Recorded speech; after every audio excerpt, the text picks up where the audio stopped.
ఈ రాష్ట్రంలోని చంద్రబాబు నాయుడు ప్రభుత్వం, పవన్ కళ్యాణ్ ప్రభుత్వం, బీజేపీ, జనసేన, తెలుగుదేశం పార్టీ సంయుక్తంగా నిర్వహిస్తున్న ఈ ప్రభుత్వం పూర్తిగా దళిత వ్యతిరేక ప్రభుత్వంగా మేము భావిస్తున్నాం.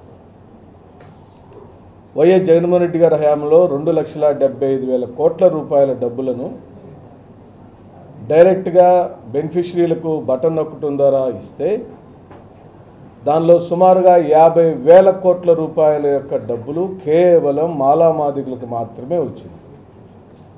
2,75,000 కోట్ల రూపాయల పంపిణీలో మాలా, మాదిగ, రెల్లి కులస్తుల భాగం 50,000 కోట్ల రూపాయలు 5 సంవత్సరాల్లో వచ్చింది.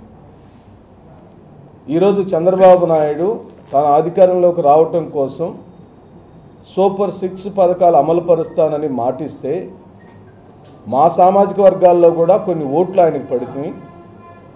ఓట్లు వేసినా ఏకపోయినా రాజ్యాధినేతగా, పరిపాలకుడుగా ఈ సామాజిక వర్గానికి రావాల్సిన 50,000 కోట్ల రూపాయల నిధులు దాన్ని ఓ సంవత్సరానికి విభాగిస్తే 10,000 కోట్ల రూపాయల డబ్బులు మాలా, మాదిగ, రెల్లి కులస్తులకు చంద్రబాబు నాయుడు బాకీ పడ్డాడని చెప్తున్నారు.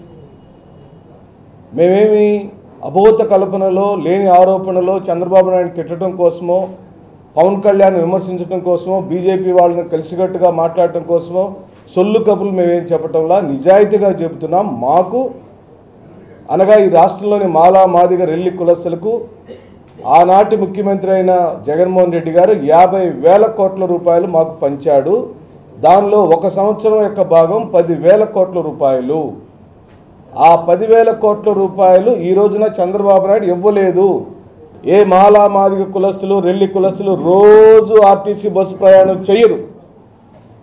ఎందుకంటే మేము ఏ రోజుకు ఆ రోజు డొక్కాడితేనే, రెక్కాడితేనే డొక్కాడే సామాజిక వర్గాలు పుట్టిన మేము,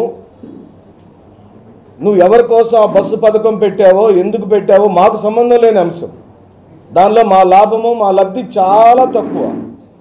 ఓ క్రిస్మస్ వచ్చినప్పుడు, జనవరి 1 వచ్చినప్పుడు, సంక్రాంతి వచ్చినప్పుడు, మా ఇళ్లలో పెళ్ళైనప్పుడు, లేదా ఓ చావు కబురు వచ్చినప్పుడు ఆ పక్కూరికి వెళ్ళి వస్తాం తప్పించి రోజు ఆర్టీసీ బస్సు ఎక్కేవాళ్ళు మేము కాదు. దాంట్లో మా భాగమే లేదు.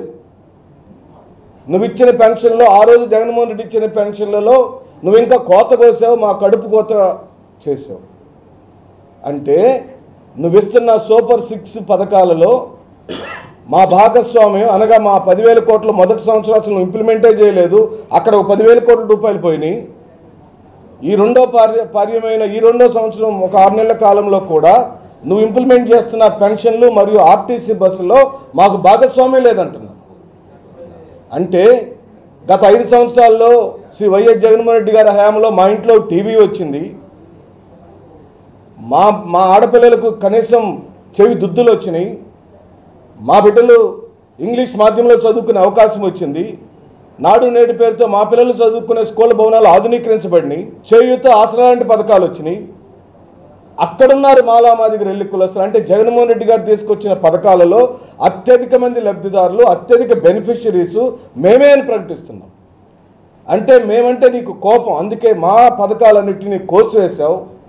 మమ్మల్ని ఉక్కుపాదంతో తొక్కివేయాలని నిర్ణయించుకున్నాం. ఆ అవేర్నెస్ క్యాంపులు పెట్టడం కోసమే ఈ సన్నాహక కార్యక్రమాలు ఈరోజు ఎగ్జిక్యూటివ్ కమిటీలో కూడా చర్చనీయాంశాలన్నీ అవే.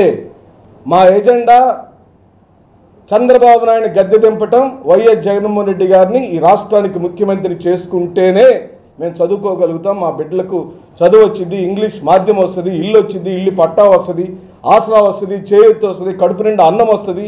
కాబట్టే మేము ముందు బయటకు వచ్చాం.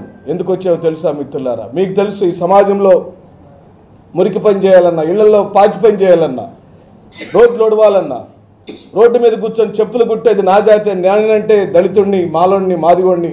ఈ రోజున ఆ మాలా, మాదిగల తీవ్రమైన అన్యాయం జరుగుతున్నప్పుడు ఏ విధంగా అయితే రోడ్ల మీదకి వచ్చి పారిశుద్ధ్య కార్యక్రమంలాగా ఎలాగైతే పనిచేస్తామో, ఈ రాష్ట్రానికి పట్టిన చీడపీడలనే జగన్మోహన్ రెడ్డి, ఆ చంద్రబాబు నాయుడు, పవన్ కళ్యాణ్ రాష్ట్రం నుంచి తరిమి కొట్టేదాకా నిద్రపోము. దళితుల యొక్క ఎజెండా జగన్మోహన్ రెడ్డి ముఖ్యమంత్రి అవ్వటం చెబుతూ